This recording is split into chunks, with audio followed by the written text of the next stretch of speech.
Once again, welcome everyone to the SHSMD webinar, Patient Share of Care, Measuring Brand Loyalty. This webinar is being recorded and is broadcast in listen-only mode. SHSMD would like to extend a sincere thank you to HSG Advisors for sponsoring today's event. Before we begin, I'd like to draw your attention to the lower right-hand side of your screen. Click the chat icon, and at any point during the presentation today, feel free to enter your questions or comments here, as we've allotted time at the end for Q&A. At this time, it's my pleasure to welcome today's presenters. DJ Sullivan and Eric Andrioli are both directors for HSG Advisors, a national healthcare consultancy focused on working with health systems in the areas of provider strategy, operations, leadership, compensation, and growth. Please join me in welcoming both DJ and Eric to share a little more about themselves before diving into the content today. At this time, the floor is yours. Hi, everyone. As mentioned, I'm Eric Andrioli. I've been working with DJ for a while now, and we're very excited to talk about patient share of care. It's a topic that we've talked a lot about, worked with a lot of clients on developing new metrics to measure patient attraction and retention. We're just really looking forward to rolling up our sleeves and getting into it today. DJ, anything else to add? No, yeah, appreciate everyone's time and attention. We hope that we're going to prove a valuable hour for you and ideally come out with some new insights and ways that you can maybe, take things back to your organization. So without further ado, we'll hop right in. Great. And beyond just introducing us, I will take a minute to introduce HSG and what we do at HSG. Most of our work, a lot of our work at HSG revolves around employed medical groups. But we also help hospitals and health systems in 5 key areas. First is physician strategy, which includes growth and manpower planning. Next is physician leadership, where we often help clients build and maintain provider leadership structures. We do a lot of work around practice assessment and improvement implementation, which often generates financial return for our clients in the realm of the employed medical group space. Skipping down to physician compensation, that includes fair market value analysis, hospital-based subsidy assessments, compensation plan design for both physicians and advanced practice providers. But most closely related to the topic at hand today is what we call our physician network integrity analytics service line. And that's where we help clients attract and retain patients. So that's what we'll spend time talking about today. And if you like what we're hearing today, and if you want a little more information, there's 2 ways to get that. The first is in the post-webinar survey. If you want more information, including handouts of today's presentation and also white papers we have on patient share of care, just leave your contact information in that post-webinar survey.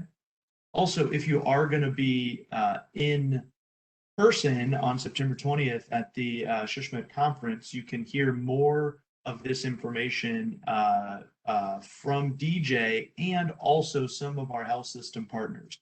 So instead of hearing DJ and I talk about how clients are using this data, you can hear directly from them and some of our health system partners. So we're really looking forward to that. We think that's going to be a great session.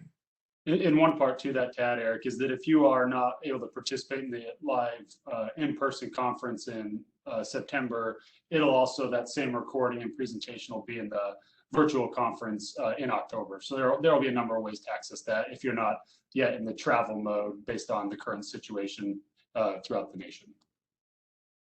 Great point, DJ. So I guess with that said, let's dive into the content today. We're really going to be covering a few different things. We'll start with the importance of and how to measure patient brand loyalty. So that's really what we term as the why and the what of patient share of care. We'll talk about best practices for rolling that out throughout an organization, which can also apply not only to share care, but really any sort of new analysis or metric. And then we'll talk specifically about patient share care use cases. So real data examples of how we've used data and how clients have kind of rolled that out to take action in their organizations. And then hopefully we'll leave some time for questions and answers. So as we get into it and as we talk about the why, our main belief is that strategic planning is a data-driven exercise.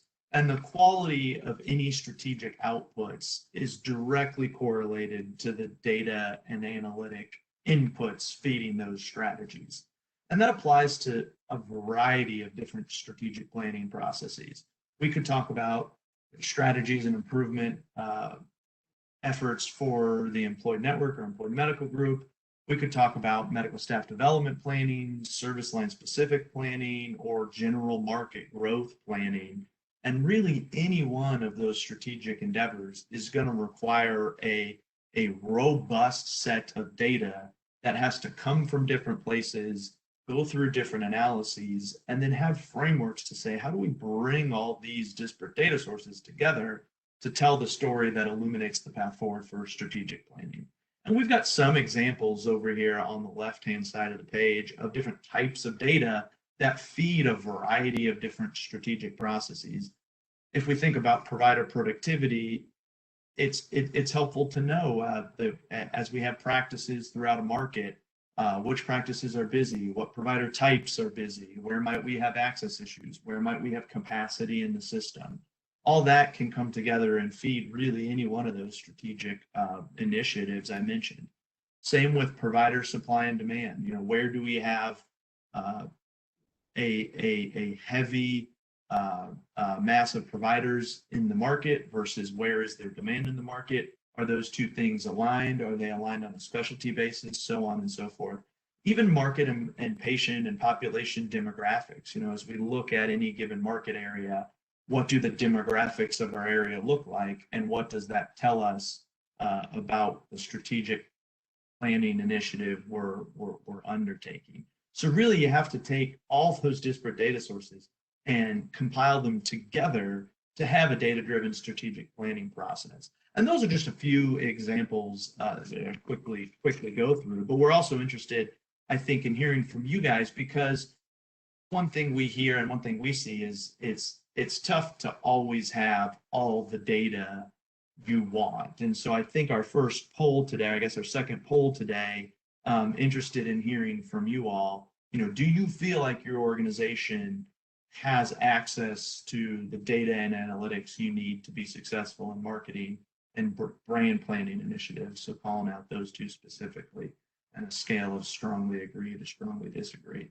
So we'll leave that open for a bit, and then I think it takes about 20 seconds to get the responses.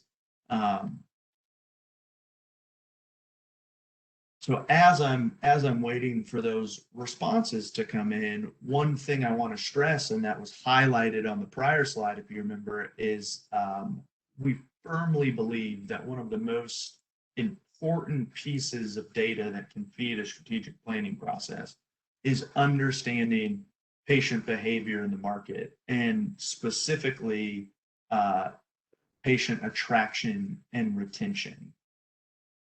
And it looks like the results are in. So going from strongly agree to strongly disagree, I guess no surprise, it looks like most people are either in the agree or disagree category, with 25% there in each of those categories respectively, 21% in the neutral category. So I think no surprise, it looks like organizations are kind of split, and you all are kind of split on that belief. More in the strongly disagree than in the strongly agree, which I think makes sense. We don't come across a lot of organizations that absolutely feel like they have every piece of data they need. So I think overall those answers probably align with maybe what we would expect. DJ, any different take or inputs on that? No, I'm slightly the disagree and strongly disagree, I guess, making up almost 40% of respondents there. Probably something we hear more traditionally than not is probably, I don't know if we would have as many strongly disagrees from a lot of our personal experiences, but understanding that we don't have a lot of people that show up in the agree and strongly agree category. So those of you that are that 30% that kind of make up that cohort, you should feel, you know, fairly confident about what you have, because that's probably less common for us to hear than not. Yeah. And one piece of data that we hear a lot of organizations saying they need or they want or they can't get to, one of the reasons why they might be checking disagree or neutral or strongly disagree as opposed to agree, is we hear a lot of organizations say they just can't get the patient behavior data that they want or need. They can't fully understand how patients are making choices in the market and what choices those patients are making. Because as I was just saying, we think that that's a really foundational and fundamental piece of information that drives almost any strategic process, whether it's broad system strategy, service line strategy, or even manpower planning efforts. We think it's really important to say, hey, where are the physicians going across the entire continuum of care? Once they make a decision about where to go, then what other decisions are they making? Are they staying within one system? Are they leaking to another? And we think that's really important data, but we also see a lot of organizations can't fully get it and rely on inadequate proxies for that data. And two things that we'll call out as we see being very important pieces of data, but not data that can tell the whole story about the patient behavior and where patients go along the continuum of care. We see two data types. The first is the inpatient market share data, which that's usually very good data. It's very good, very reliable data. It's reported to a state hospital association usually, and then shared back to all the members.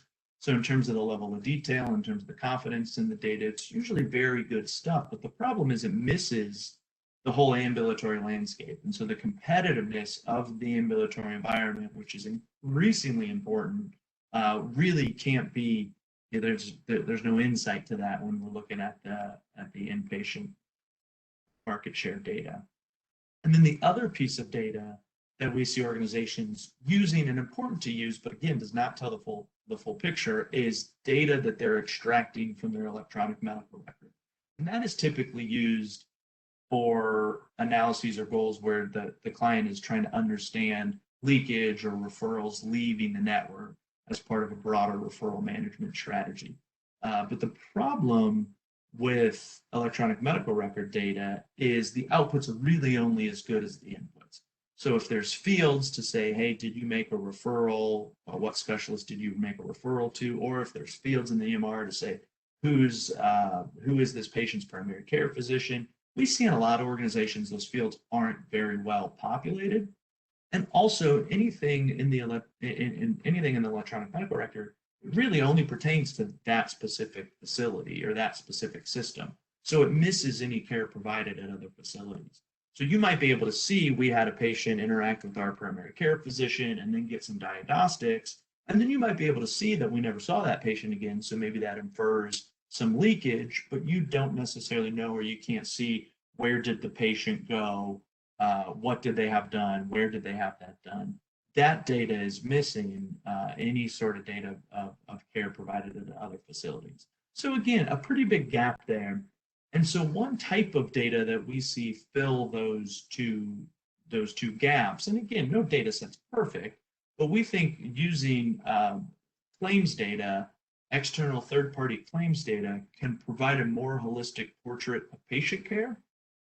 So we can look across the market and say, follow a patient across every place they touch, whether it's internal to a client or external to a client. Also, there's pretty good detailed data out there, which facilitates multiple types of analytic approaches. So there's enough detail where you can, see where the patient went, what the CPT was, when the service occurred, so on and so forth. And I did say no data is perfect, and that is true for claims data. There's probably no set of claims data that 100% represents what's going on in the market. There's always going to be data redactions due to privacy protection and things like that. But to the extent that claims data does provide a really nice holistic portrait and can provide the ability to pursue multiple analytic approaches, I think I'll turn it over to DJ to talk in detail about one of those analytic approaches, which we call share of care. Yeah, thanks, Eric. And so going there, I think to get to share of care, I'm actually going to first take a brief step back and talk through share of wallet, which is something that is unique to healthcare, but one of the main metrics that most consumer goods organizations, other industries utilize as their kind of core metric for measuring patient brand loyalty to all of their potential offerings that they have. So I pulled in an example specific to Starbucks here, where if we were to, starting on the left-hand side, if we want to first just understand what is, we will look at in a minute, for Starbucks, if they were to only measure individual cups of coffee sold in their stores and how they compare to competitors, then they might be able to say, of 10 cups of coffee, 4 of those are purchased at our facilities, 4 are purchased at Dunkin' Donuts sites of care, Dunkin' Donuts locations, and then 2 at other coffee shops, whether they be local, regional, whatever makes sense. So that would say that potentially their share of the market is 40%. But then, so that's potentially one way to view the world, and that's just understanding, you know, kind of unique patient growth. How many cups of coffee can we sell out of our stores? But what we like to argue is that a more comprehensive way to start to measure this, that other organizations and industries do already, is understanding that people are consuming coffee in lots more ways than just going into a Starbucks store and buying coffee, buying individual cups of coffee. So they might actually go through and understand that, you know, there's going to be Starbucks locations within Target. Target's also going to send prepackaged Starbucks branded coffee that you can then take and mix at your home and put together separately. And so if you start to understand how much are people actually spending to consume all Starbucks branded coffee aspects of things, that maybe it's actually people really like to use the Starbucks branded pieces that they can, you know, manage at their homes. So they're spending about $25 on that. They're still buying the 4 cups of coffee at Dunkin' Donuts, which I actually don't know well enough, but maybe that's the $7.50, and then other cups of coffee at other coffee shops that maybe actually only equates to about $2.50 because of convenience. So if you look at it in the share of wallet aspect of things, this would represent that from a brand loyalty standpoint, that people are actually spending 71% or 7 cents of every dollar, 70 cents of every dollar on their coffee purchases at Starbucks branded entities or type points of purchase, as opposed to if you looked at it from an individual cup standpoint. So that's kind of taking a quick step back as to what share of wallet means for other industries. But that language, I guess, as we've kind of discussed it and worked with many of our clients around it, is understanding that healthcare is different and should be treated differently, and that it's important that it be treated differently. And so I guess I might take a pause as we transition to lead to our next polling question, is to really understand, is one, this a metric that your organization has started to incorporate in any way, or are you in the process of developing it now? So I'll kind of let that run. And in the meantime, kind of talk through how that framework, that similar framework, can be applied to the healthcare setting now, to be able to say, well, we've articulated as a patient share of care. So we have on the left-hand side, similar example to be able to say, if we were looking at only inpatient discharges, it might show that our overall percentage capture is about 40%. If, you know, 4 of those 10 patients are being discharged from our sites of service. But we're kind of missing, as we move to the right, the comprehensive view of that Eric already alluded to. Patients are accessing their care a lot more than just in the inpatient setting. So they're having labs done, they're going and visiting their PCPs, they're having outpatient procedures done.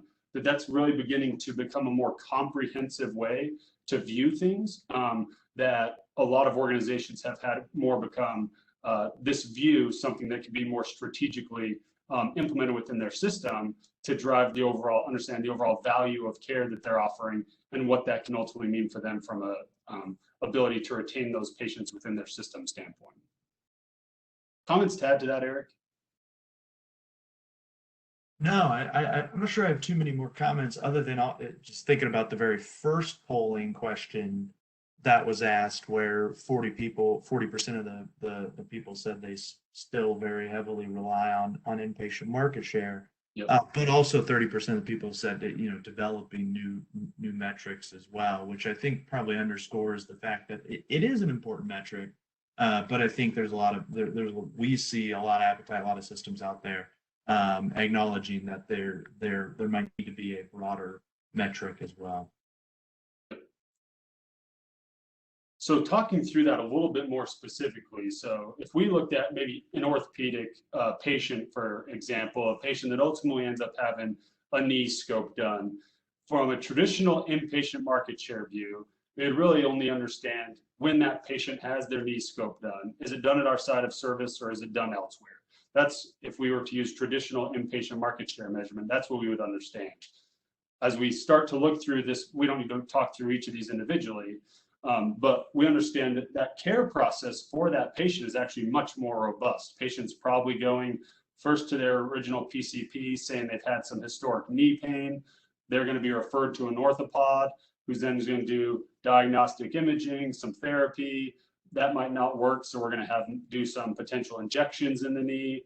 Ultimately, we're going to say surgery is probably what's needed for this individual patient to optimize their care. And then following that, there's going to be, subsequent orthopedic visits, subsequent rehab, et cetera. And so we're able to more comprehensively start to understand that entire care process and what percentage of all those services, if that orthopedic visit or any of those orthopedic visits, are they being done at our sites of care? Are they being done at independent orthopedic groups in our market that isn't necessarily associated with us in any way? And so starting to understand the separate dynamics that can exist within a market for each of these separate service types more comprehensively than just a traditional inpatient market share view. EJ, that's great example, very good points. I mean, I think if we think about the actual knee or arthroscopy procedure, I think a lot of organizations historically have, measured the market share on that procedure, the inpatient stuff, and then basically assumed that, assumed that that was a good correlation to kind of everything else on the page, to say, hey, if we are getting 70% of the things we can measure, then it's probably fair to assume that we might be getting 70% of the things we can't measure. But I think as employed networks begin to determine and dictate referral patterns, and alignment with independents become really important, I think most organizations are realizing in order to affect the 70% market share, we need to really understand, where the visits, where the pre-procedure diagnostics are occurring, because those items are increasingly becoming important in their own right, but also increasingly becoming important on whether we're getting the 75% on the inpatient procedure we can measure. Yep. Yeah, I completely agree. So being able to talk through, I guess, some of the things that we find to be best practice, or from our engagements with partner clients that have kind of become best practice over time, is first thinking about, one, how do we define or measure patient share of care? So how does that become a thing? And we've been able to say, kind of break it down to what we find are 3 specific steps of, one, being very specific about the patient population we're trying to understand. So are they our employed primary care patients in our market? Is that something that we're trying to understand very specifically of how those patients flow through the system? One, then how do we understand what is or is not identified as our sites of care? So we found for a lot of organizations that they have partner relationships, joint venture relationships that make sense. Those different types of things that have become very, understanding how those partnership relationships exist in your market can obviously impact what you believe should be categorized as your services versus your competitor's services, et cetera.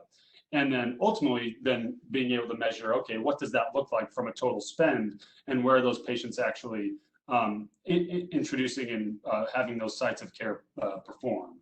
And so being able to talk through the specifics of the kind of best practice aspects. We'll talk through each of these in depth, but I think if there's one thing on this slide I'd probably try to call out that we continually hear is actually step number 3 of being able to thoroughly communicate the approach and sharing the information with the key stakeholders that are represented within your specific organization is one piece where it's continually been something that comes up over and over and over of when you're introducing any sort of new metric, which at the beginning it seemed like there's a number of organizations and attendees already that are in the process of trying to develop new metrics within your organization for measurement, and or developing a metric similar to share of wallet or share of care, to being able to understand the communication aspects that go along with that. And we have some notes on what we believe are some of the best practices around those stakeholders and those stakeholder groups.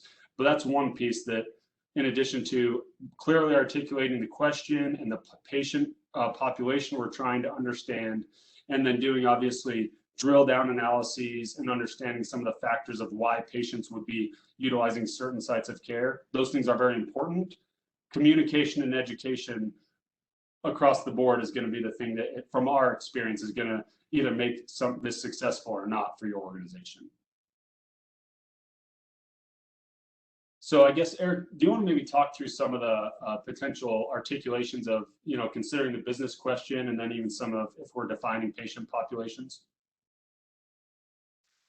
Yeah, sure. So, I mean, I think as DJ just said, there has to be a very clear connection between the goal of an analysis and then the steps you take during that analysis. So understanding the goal is really what we consider step one. So when we talk to clients, these are examples of some of the goals when they're saying, hey, let's take some of this analysis and make it actionable. Some clients are coming to us from a point of view of asking really just the leakage question. Where are patients going if they're seeing our primary care doctor and not seeing our specialist? What can we learn from that? Are there some of our specialists that we're seeing and others they're not? And then can that cause us to go find whether there's access issues or things like that? And again, that's kind of a different analytic process and frameworks than if we, jump down a few and say, okay, well, hey, what is our share and how does it differ among patients, among patient groups, and whether those patient groups are primary care, urgent care, or ED locations. So in other words, saying, well, if somebody comes to primary care and we capture that patient population, we separately capture the urgent care or separately capture the ED locations, what do patient patterns among each of those cohorts say, and what can we learn about the loyalty of those patients? So again, as we're talking about patient attraction, patient retention, and brand loyalty, we can ask and answer, do different patient populations have different brand loyalties? And it's just some real interesting stuff among primary care, urgent care, and ED locations, and I won't say much more than that right now. But even things like geographic growth initiatives and understanding current competitive landscapes and saying, okay, well, maybe we zoom in on one geographic area and compare it to another geographic area, because maybe there's some micro differences in the competition and competitors in those areas.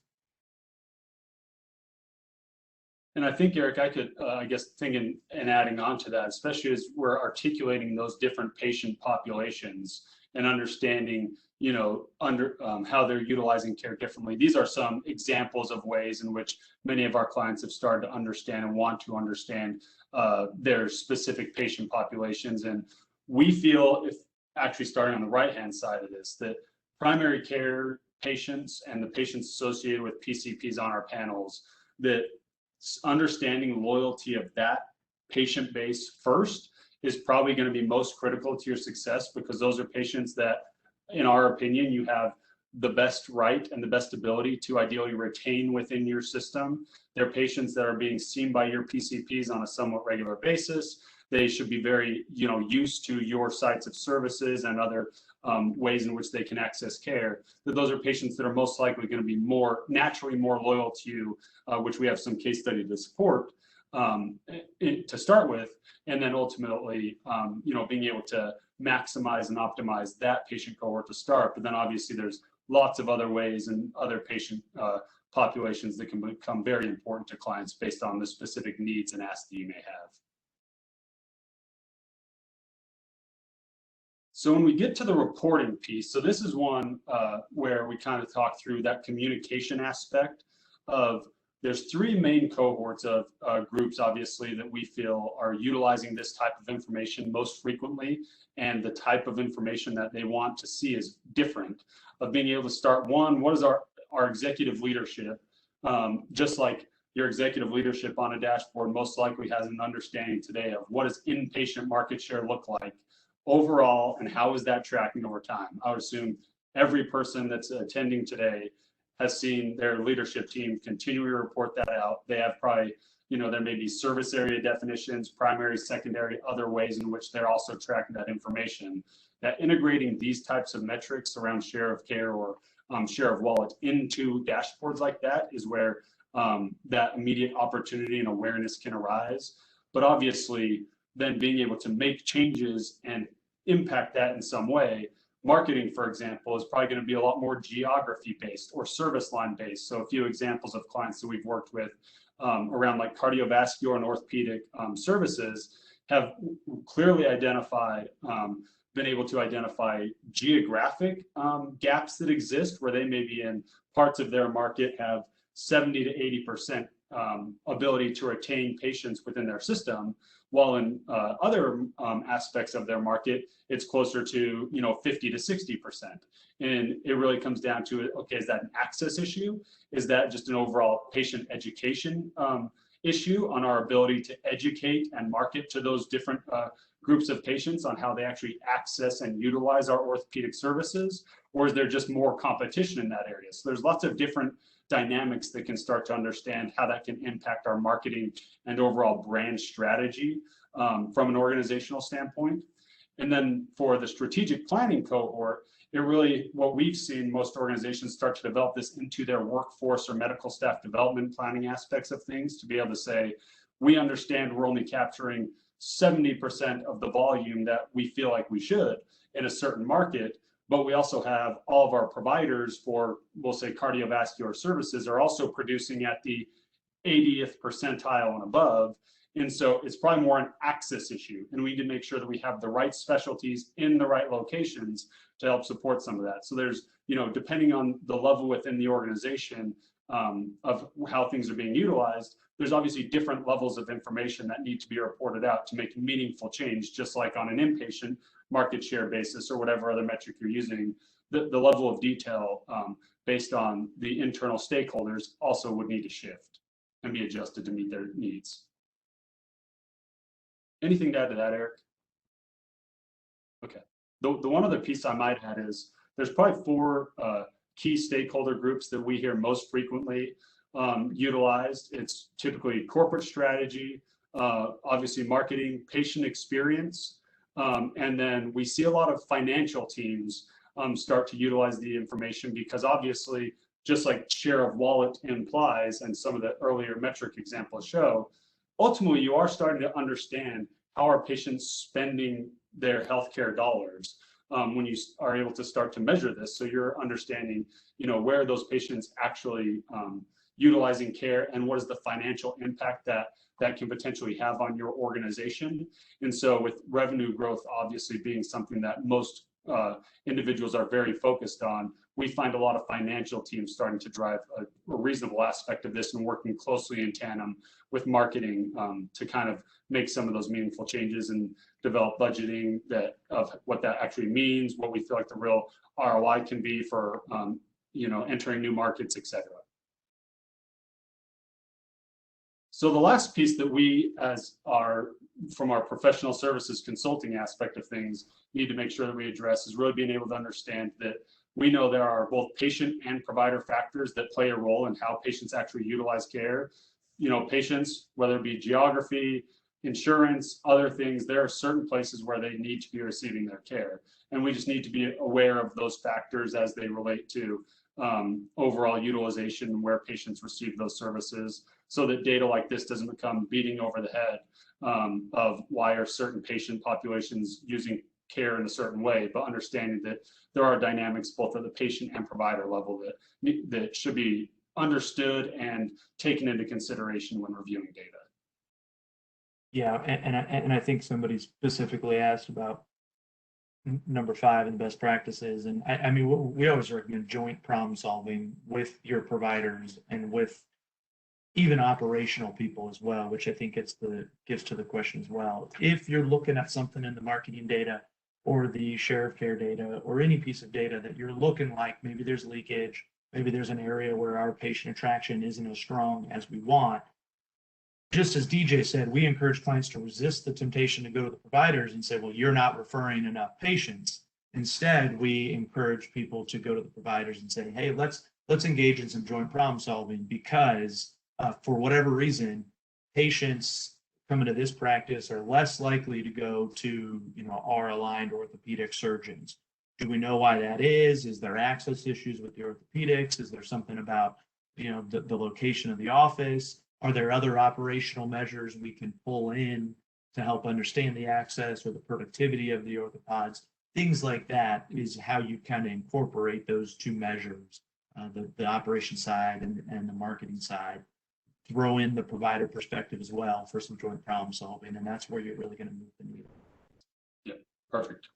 So we'll use the next 10 or so minutes. We're going to try to walk through 2 use cases very quickly, and then try to leave about that last 10 or so minutes for Q&A as well, as I know there's already been a few that have come through.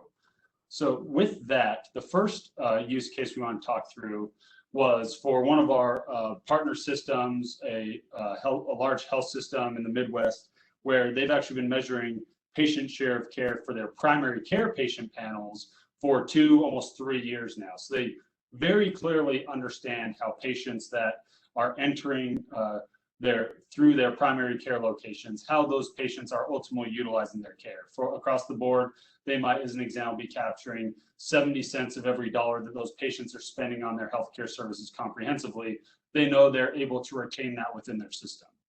What the question became, and to add on to that, is they wanted to start to understand, okay, how does that differ for patients that enter our urgent care locations? And is that patient base as loyal as our primary care patient base, or do they utilize care differently? Obviously, with the hypothesis that those patients are most likely utilizing care pretty differently. So being able to kind of go through and say, all right, we want to articulate patients that are within those entering through those urgent care sites of care, how are they utilizing their care, and are they using it as a complement to their primary care services or a complete substitute? So being able to look at that a little bit more specifically, we kind of group things into for them overall as a health system. What does that look like if we were to look at their employed PCP patients and their urgent care patients overall? Is you kind of see they're capturing close to 70 cents of every dollar those patients are actually spending on their healthcare services, inpatient, outpatient, ambulatory, all those separate sites of care. And then they have separate regions and how they actually want to report stuff to understand how does that differ. So as you kind of look through, you see what is the total spend for that patient population, how many patients are we talking about, and then ultimately, what does that look like? So as you see for the overall health system, they're capturing in this Q2 2021 timeframe about 67 cents, or the 66.6%, about 67 cents of every dollar. But then as you move down into just the very bottom row of just patients that are entering the urgent care locations, it drops to around 60 cents or substantially lower. So there is somewhat variation that exists based on how those patients are actually entering the system to start with. And then the second piece of being able to say, okay, now for those patients that are entering the urgent care specifically, one overall, that's about 55,000 patients. The 61.9% would tie back to the previous slide. But then we want to be even more specific for their marketing purposes, because they were trying to say, we need to understand, do our education tactics to our urgent care sites of service need to be very different from primary care? And so being able to then break that category into patients that are entering our urgent care, but also use also on our primary care patient panels, or urgent care patients that do not utilize our primary care patient panels. And so you can start to see the drastic difference that occurs as you look at the total in those bottom 2 rows. For those patients that utilize urgent care and the overall and the primary care locations, that percentage increases up to almost 80%. So have a huge, almost 20% increase, which you would kind of expect if patients are using our urgent care locations, primary care locations. They're most likely using our other sites of care for their overall service needs as well. But then for the patient population that isn't using the primary care in any way, that percentage does drop slightly. The big difference here, or one of the main takeaways, was the difference in relative volumes. That if you break out those 55,000 patients, almost you see, 90% or more almost are actually only using urgent care and not primary care in any way. So they're pretty much only using their urgent care sites of service as a complete supplement, and not as a, and it's not supporting their other utilization for primary care services, but actually using it almost extensively just as primary care and not using both those separate sites of service, which, depending on the organization, may be have a significant impact on you financially. So then the last piece, this kind of reiterates what we saw before, but really just showing what does that overall impact look like, and really for those patients that are not using the health system PCPs, there's almost a giant 20% variance in their actual spend at the healthcare system sites of care if they're entering only through the urgent care. And Eric, I'll pass it back to you to kind of talk through the second use case. Good. Yeah, TJ, I always like that use case that you just went through. I think it's really interesting, and again, just speaks to the need to pay attention to access points and the type of patients that are coming through each access point.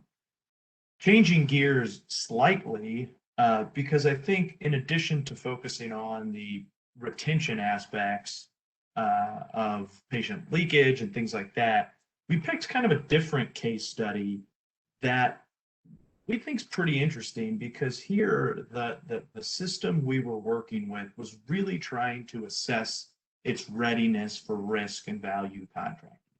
So this organization was generating lots of success in fee for service, but it was worried that those same patterns were going to create risk as payers transition to value.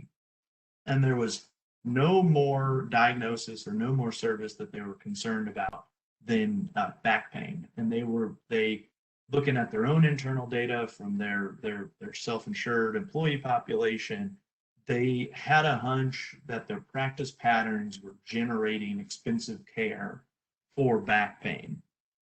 And they wanted to use Share of Care to dive into that a little bit and then understand practice patterns. And so what we did is we captured all claims for patients in the client service area, and then identified ED and office visits. Any patient that had an ED or office visit with a primary diagnosis of back pain, we excluded some things per national guidelines and things like that. But then we grouped patients into whether their site of service was at a client facility, their initial site of service was at a client facility or someplace else. And then we look to see what happens after that initial visit, both on the ED and office side, to figure out if there were any differences in care patterns. And so sure enough, we found some very interesting stuff. So DJ, if you want to move us ahead. Yep, perfect. So first of all, what we did is we said, okay, let's find any patient first with a visit to the ED where back pain was the primary diagnosis. And our client had two facilities, two EDs, and they were number 1 and 2 in terms of, you can almost think of this as more traditional market share. The percent of patients going to an ED with back pain, 14% were at one client facility, 13% were at the other client facility.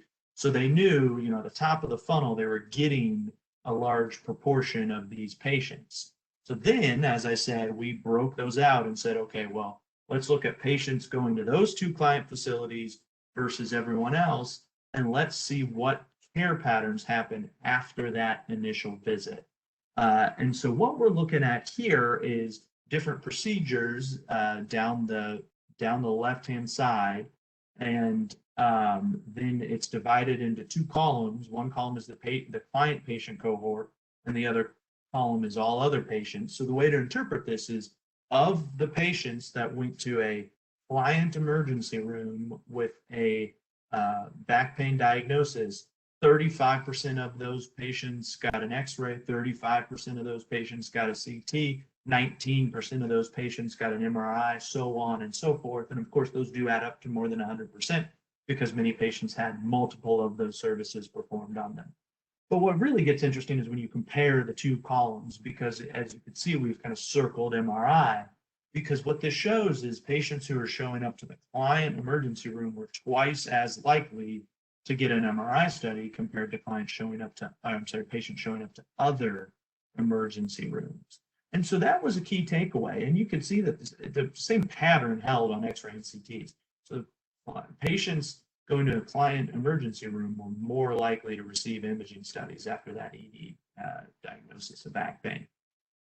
We did the same type of study and type of analysis on the office visit side as well. So again, everything's the same here, except now we're looking at office visits. So patients who showed up to a client primary care office with a visit of back pain versus all other.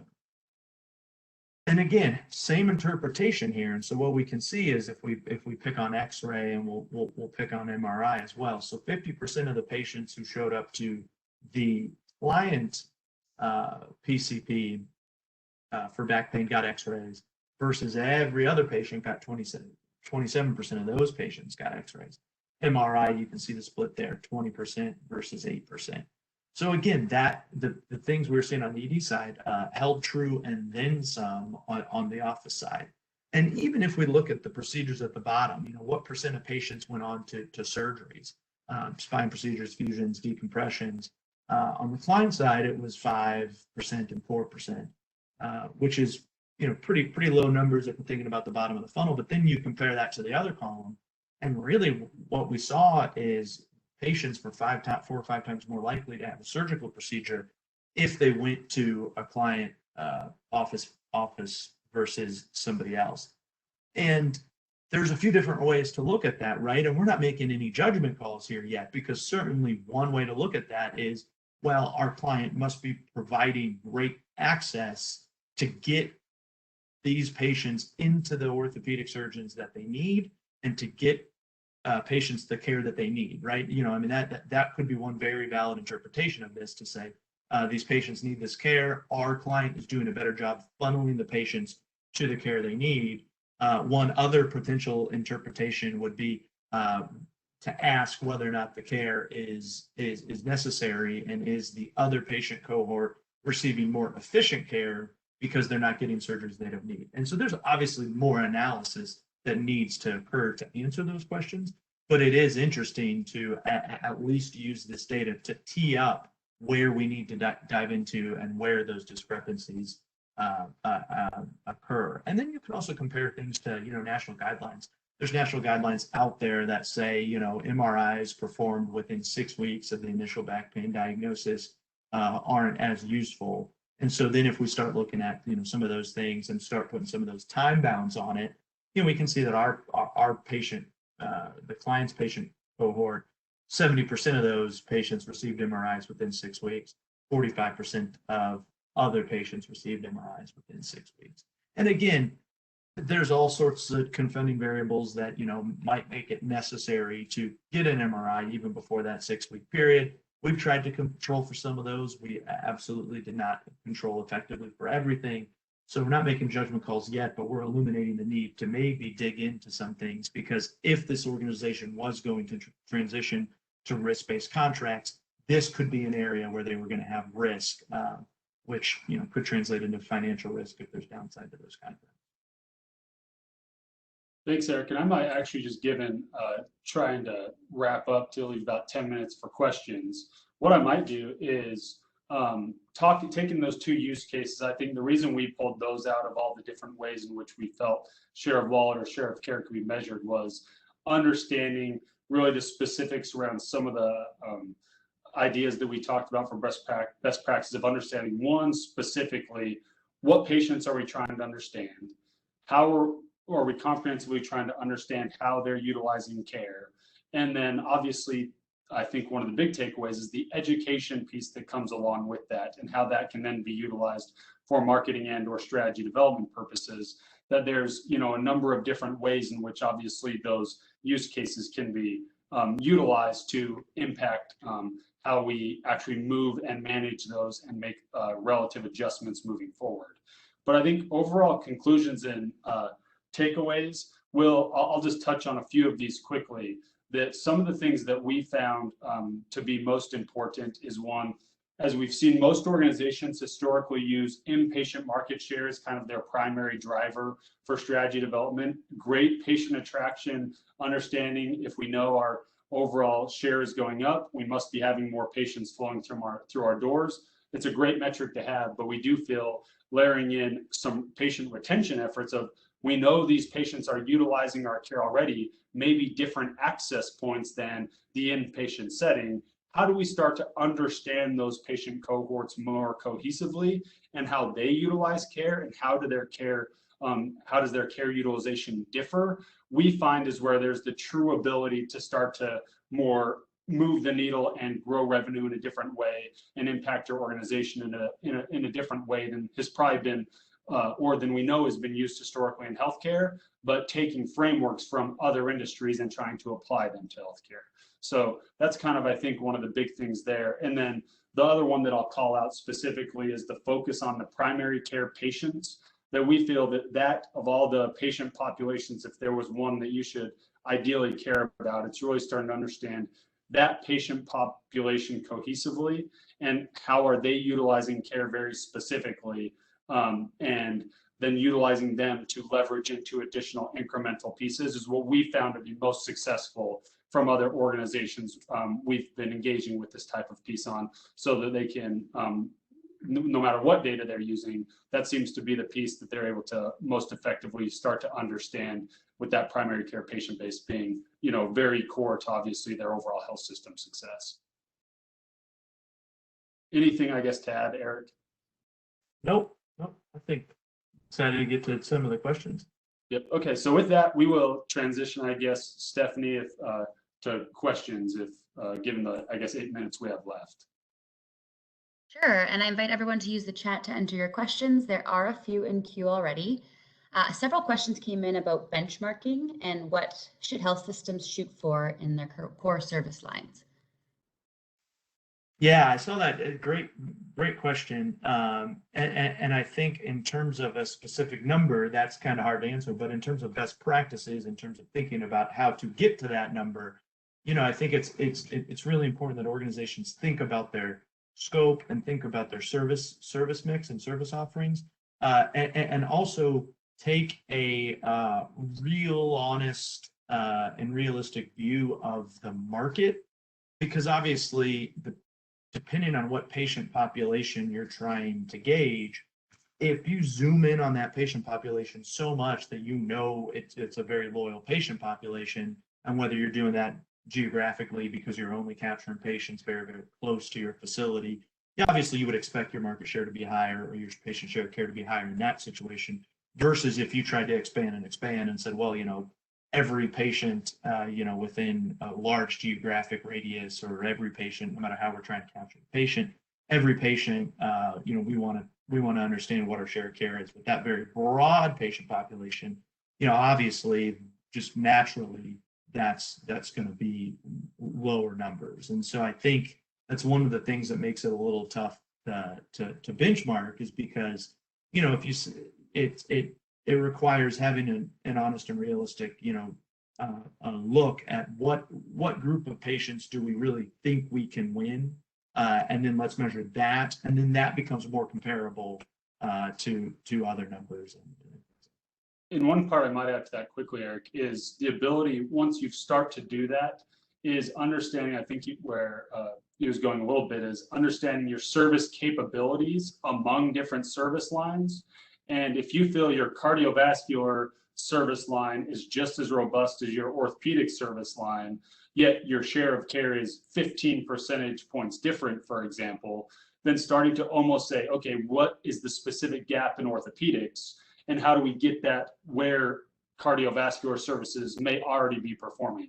And starting to build internal benchmarks is almost an avenue that's proved fruitful for a number of individuals and partner clients as well.